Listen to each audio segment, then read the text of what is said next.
अगर हम इस डायग्राम को देख लें इस प्रकार से,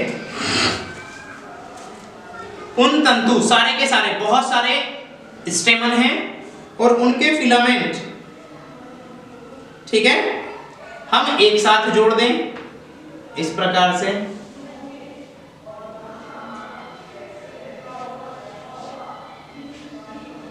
ठीक है ये, और यहां से हमने क्या कर दिया है, सारे के सारे फिलामेंट जोड़ रखे हैं और जो उनके एंथर हैं वो सारे के सारे हमने क्या कर रखे हैं, अलग अलग कर रखे हैं इस प्रकार से। समझ में आ रही है बात हमें? ये सारे के सारे कहलाएंगे मोनोडेल्फस। जब फिलामेंट एक ही साथ एक ही बंडल के रूप में जुड़े हुए हों और परागकोश अलग अलग हों, समझ रहे हैं? तो ऐसी कंडीशन को हम क्या बोल सकते हैं, मोनोडेल्फस। ये हमें ध्यान रखना है। अगला हम टर्म देख रहे हैं डायाडेल्फस, ठीक है, डायाडेल्फस, इसे देखते हैं, देखते हैं।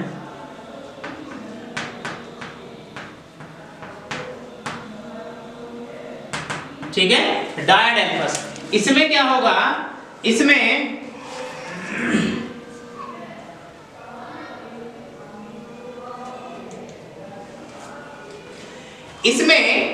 अब जो फिलामेंट होंगे वो दो भागों में बटे हुए होंगे, जबकि जो एंथर होगा, ठीक है, वो देखो जैसे लिखा है, जब पुंकेसरों के फिलामेंट दो बंडलों में जुड़े रहते हैं तथा परागकोश अलग अलग रहते हैं तो उसे डायाडेल्फस कहते हैं।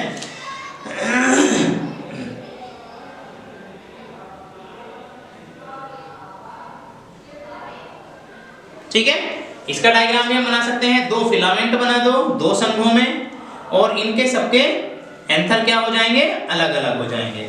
ठीक है, बस ध्यान रखना है, अगर मोनो है तो एक और डाई है तो दो। ठीक है, एक संघी अर्थात फिलामेंट एक साथ हो और एंथर अलग अलग। डायाडेल्फस में फिलामेंट दो जगह संघ बनाएंगे और एंथर अलग अलग। उसने दिया है पॉली एडेल्फस।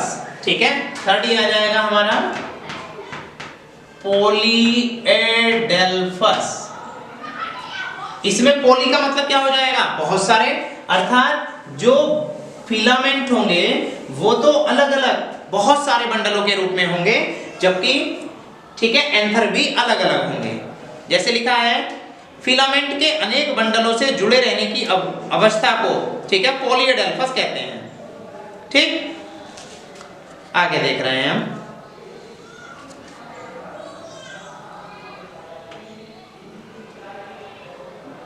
देखो एक टर्म और देखते हैं हम, जिसे हम बोलते हैं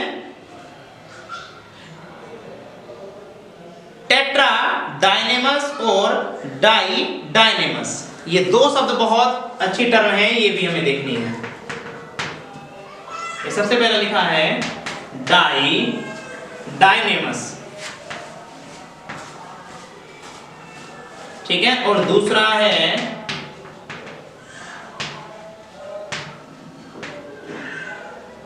टेट्रा डायनेमस। ठीक है, इन टर्मिनोलॉजी को और देखते हैं क्या मतलब है इनका।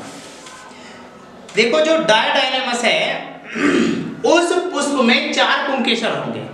कोई भी फ्लोवर है हमारे पास, अगर उसमें जो पुंकेसर हैं अगर 4 हैं, ठीक है, और 4 में से 2 छोटे हों और 2 बड़े हों, तो ऐसी कंडीशन को हम बोलते हैं डायाडायनेमस।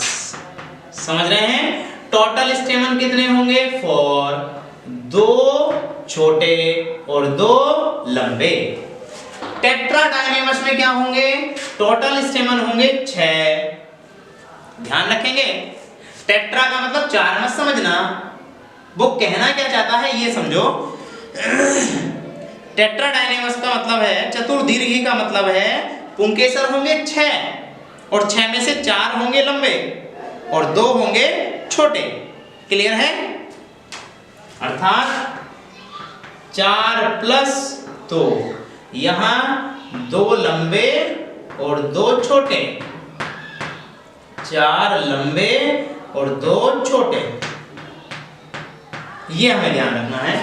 डाया, ठीक है, डायनेमस और टेट्राडायनेमस, ये दोनों ही टर्मिनोलॉजी बहुत बार पूछी जाती है और ये तो कई बार आएगी जब हम आगे इन्हें पढ़ेंगे। ये सारी टर्मिनोलॉजी आगे जब हम फैमिली पढ़ते हैं उनमें यूज होने वाली है, ठीक है, इस बात का हमें ध्यान रखना है। अब आगे हम देख रहे हैं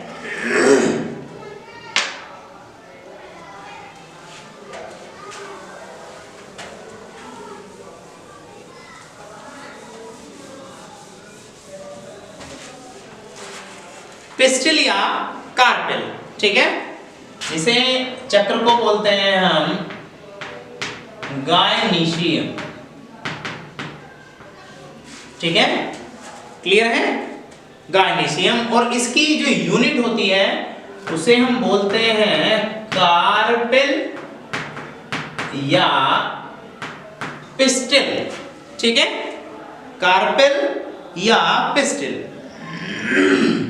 देखते हैं एक कार्पेल या पिस्टिल का अगर हम यहाँ डायग्राम बना रहे हैं, देखते हैं कैसा दिखाई देगा।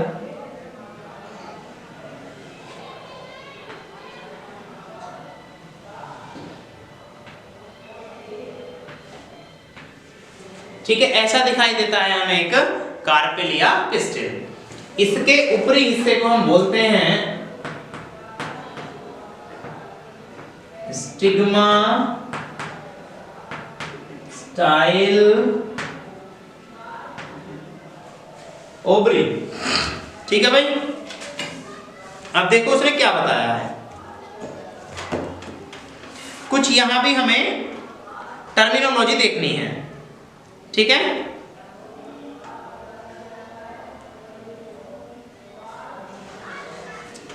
देखो सबसे पहले हम दो इसमें टर्मिनोलॉजी देखेंगे, एक तो एपोकार्पस,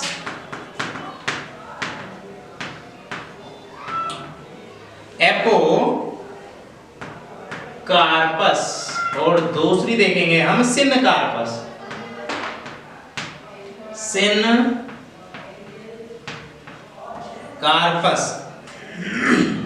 ठीक है। एपोकार्पस का मतलब क्या है, जब सारे के सारे कार्पेल अलग अलग हों। एक बात ध्यान रखेंगे कि कोई भी फ्लोवर है, उस फ्लोवर में ये जो कार्पेल या पिस्टिल हैं ये एक से ज्यादा हो सकती हैं, ठीक है। ऐसा नहीं है कोई भी फ्लोवर है उस फ्लोवर में ये एक ही है, एक से ज्यादा भी हो सकती हैं, ठीक है। अगर एक से ज्यादा हैं और वो ज्यादा होने के बाद सारी की सारी अलग अलग हैं, जुड़ी हुई नहीं है, तो उसे कंडीशन को हम अलग अलग कंडीशन को बोलते हैं एपोकार्पस। अगर वो जुड़ी हुई हैं तो उन्हें बोलते हैं हम सिनकार्पस। ध्यान रखेंगे, इतने बात ध्यान रखेंगे। एपोकार्पस का मतलब क्या है कि जब कार्पेल अलग अलग हो। सिनकार्पस का सिनकार्पस है उसका मतलब क्या है, जब कार्पेल क्या हो, जुड़े हुए हों, ठीक है, आपस में फ्यूज्ड हो, वो बातें हमें ध्यान रखनी है। क्लियर है, ये हमें दो टर्म बहुत अच्छे से याद रखनी है। आगे देख रहे हैं हम